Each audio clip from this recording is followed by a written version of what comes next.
at any price. It is the breath of life. What would a man not pay for living? This quote by Mahatma Gandhi brings to mind the passion and zeal with which India's freedom fighters fought to gain independence, sometimes at the cost of their lives. That's how dear freedom was to them. Aradhana ji, most of us listening to this podcast were born in a free country and have rights that are not enjoyed by those under some sort of oppression. Still, in our individual lives, we experience shackles and understand how to break free from them, which represents our own journeys towards freedom. Could you elaborate this thought a little bit, Krisha ji? So, for someone, it could be feeling pressured to act a certain way due to peers and breaking free of that and fully expressing their authentic selves. Or maybe for someone else, it could be that they worry about the future and how to break free from that worry. Or maybe even someone wanting to attain freedom from the negative thoughts about oneself, Exactly.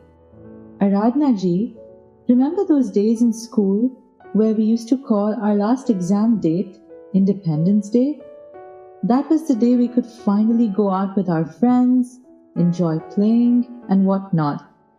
It was the day we could enjoy freedom. Yes, we used to celebrate Independence Day several times a year, not just in the month of August. This brings us to the topic of our discussion today, freedom. Welcome to yet another episode of Soul Vibes. I am Krisha. I am Aradhana from United Arab Emirates. Dhan Nirankar ji. Soul Vibes. Freedom generally is having the ability to act or change without constraints. Something is free if it can change easily and is not constrained. In philosophy and religion, we think of free will and being without undue or unjust constraints. There is a difference between wanting freedom from something and wanting freedom for something. Yes, freedom from is always from the past, and freedom for is always for the future. Freedom is such a vast topic. It has so many dimensions. Everyone listening to us right now might have a different understanding of freedom. Just as on one hand, we speak of freedom in political or societal sense, where groups of people may be seeking liberation. On the other hand, as an individual, we experience certain restraints, whether those are related to our relationships, our way of thinking, social constructs, or stress and anxieties. Exactly. And it is these multiple aspects of freedom that we will be unfolding today with the help of some panelists. So, first of all, let us invite Tamanna ji from Bahrain to hear her experience with respect to freedom. Dhan Nirankar ji, since last year we have been passing through a pandemic, and it has been a new and strange experience for many of us to not have the freedom to step outside our houses for months together. In March 2020, I remember I told myself that pandemic would be managed in a month or two, and then things would go back to normal. Obviously, that didn't happen. But it's interesting that when freedom was taken away, there were feelings of denial and anger. Have those feelings changed now? Yes, now we see that we have adjusted to a new normal instead, and those feelings have been replaced by acceptance and awareness. My constant support in this journey have been the online spiritual discourses and commandments from Sadhguru Mataji. What seemed so alien and new in the beginning of the pandemic has become second nature, and we have accepted these new aspects. For example, the idea of working or studying from home, wearing masks, or even social distancing. This brings me to an interesting thought. We are told to give someone near us at least 2 meters of space as a form of social distance. And this is essential to our well-being during the pandemic. But if we just apply this concept to our relationships, we will notice that we sometimes forget to give our loved ones space. which negatively affects the peace and harmony of the relationship. We now have Nidhi ji from UAE who will be sharing her thoughts on freedom in our relationships. Dhanakarji, I have been a teacher for many years now, and inevitably, when you talk to teenagers, they open about their issues at home. A lot of kids used to share how they felt stifled at home and hid a lot about their lives from their parents because they knew that a safe space did not exist for their thoughts at home. On hearing this, I was reminded of my own relationships with my kids and how I used to worry and fear for their health and safety when they were teenagers. I was in a situation where I could empathize with both parents and kids. So, how do you think children can gain freedom as they grow up? Especially if parents have certain expectations of what their kids should and shouldn't do, or ideas which might not allow children to make mistakes in the first place. I think sometimes we expect our children to be ideal versions of ourselves. We don't want them to make our mistakes or their own mistakes because we think we can see the consequences. Communication is very important here. If we allow them to talk to us about their problems without judgment, but expect honesty in that communication, it will give them a lot of freedom and power as they move around in the unpredictable and sometimes harsh world. Some values change with time, but some remain the same. Those of kindness and respect, You're right. Sadhguru Mataji also shared how in relationships it is very important to maintain flexibility to evolve.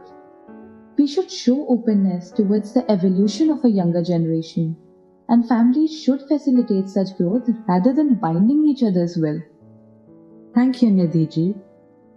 Aradhna ji, let's move on to another aspect. We often hear this phrase, freedom from wants. But when a baby is born, all it wants is milk and a sense of safety.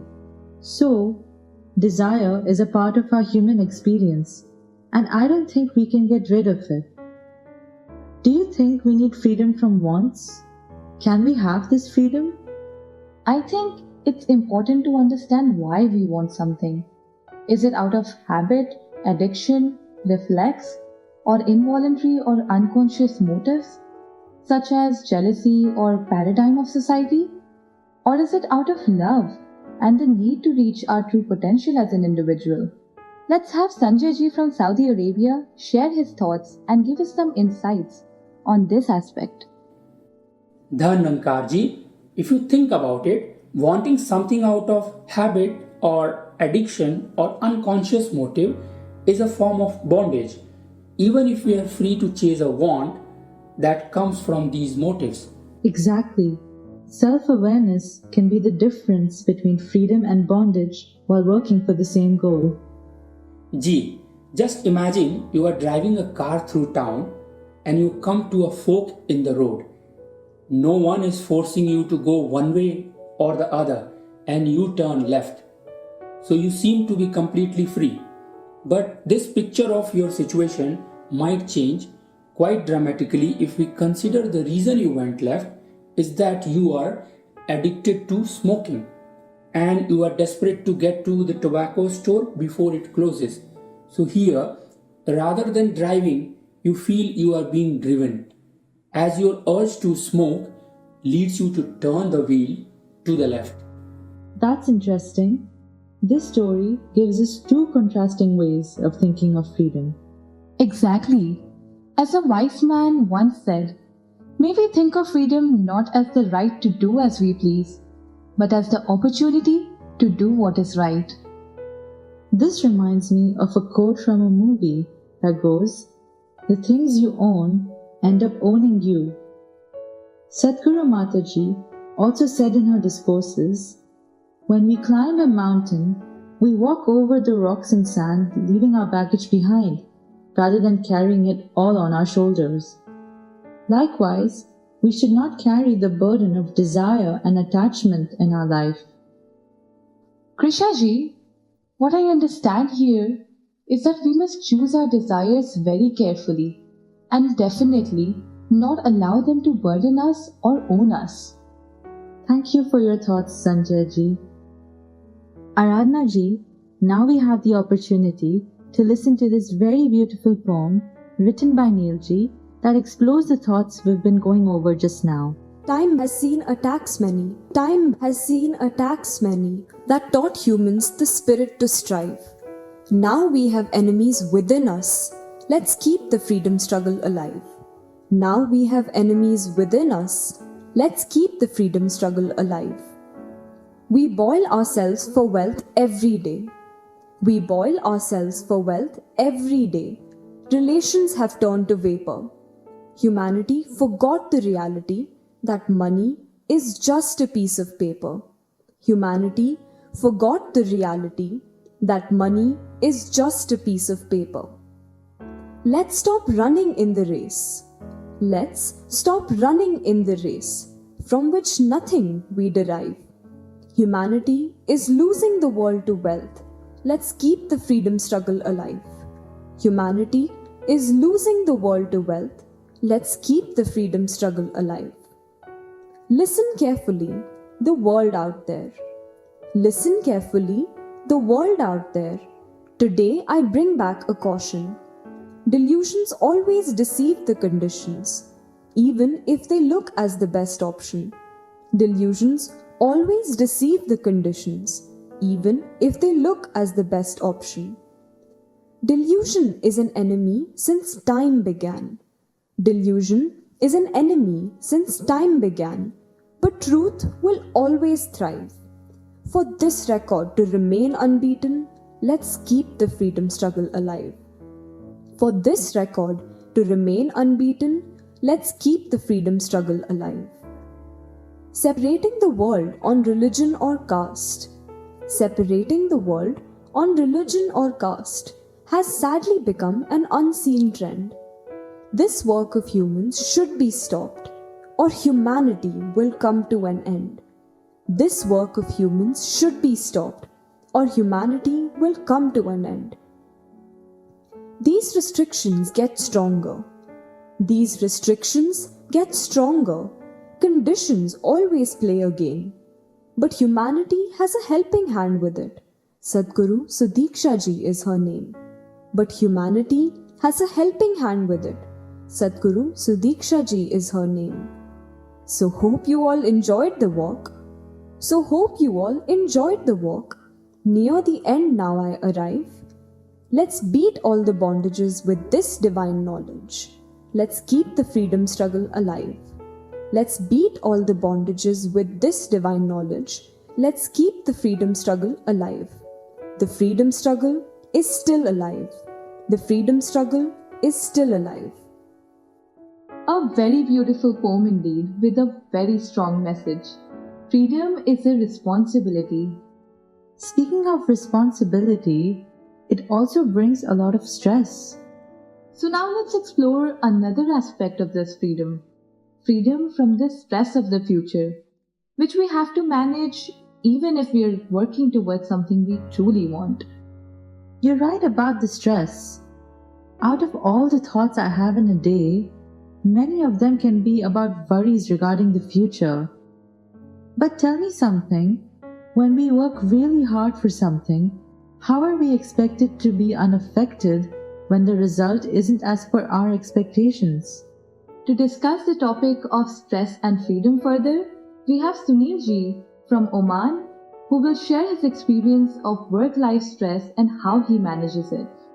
Dhan Nirankar Ji, stress is real. It is a proven science that stress and tension are the forces behind growth and development. Stress in its pure form is a constructive force that drives the evolution of the universe. However, the stress in our day-to-day life seems anything but constructive. This unnatural stress suppresses the spirit and tires the mind. It can be the root of anxiety, fear, and broken relationships.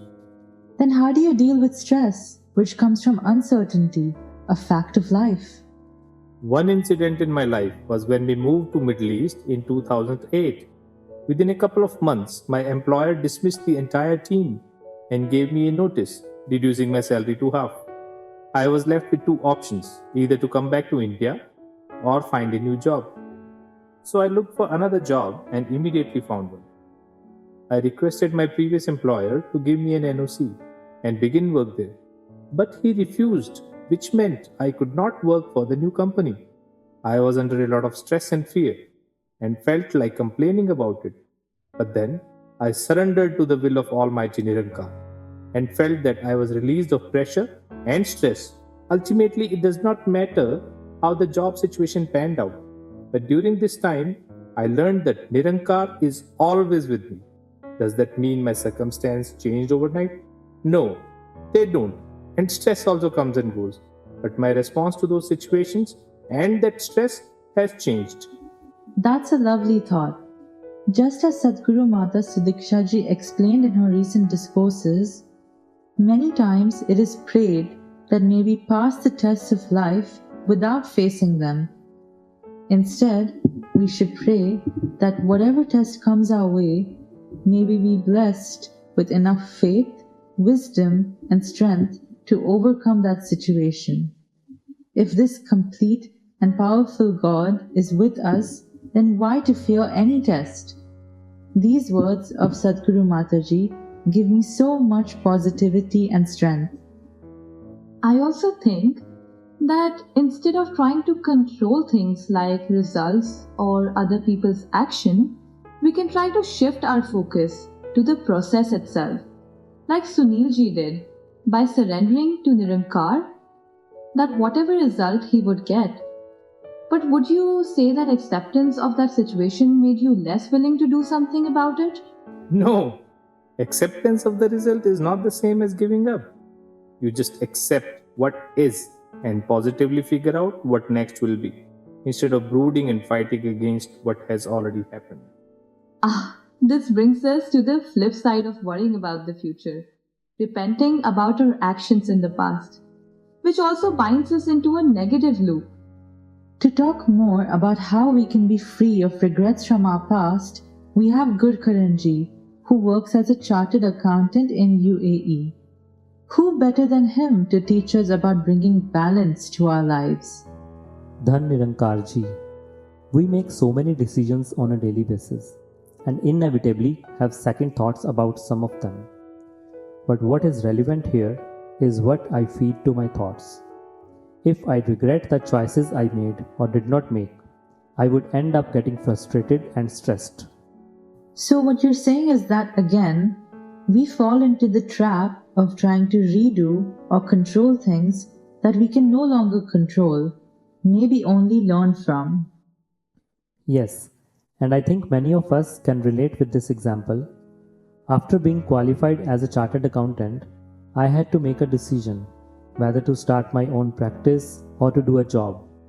Each of the options had its own pros and cons, and based on that, I decided to start a job. I had to leave my hometown and put a lot of effort into establishing myself in the organization where I started. Parallelly, there are other colleagues who opted to start their own practice and are doing pretty well. So the comparison inevitably arises. But I know that it is not helpful, nor does it teach me anything useful. When such thoughts come to my mind, I try not to indulge in them and always remember the example which a saint quoted to me during our discussion. He said that whenever we drive a car on the road, there will be cars ahead of us and behind us. It does not matter at which speed we drive. We may be at a speed of 60 or 100 or 120 kilometers per hour. Still, many cars will be ahead of us and we will be ahead of many cars. What is important is to enjoy our journey and reach our destination. Today we have a lot of learning from car driving. I think the lesson here is that all these decisions and choices are efforts to make our lives better.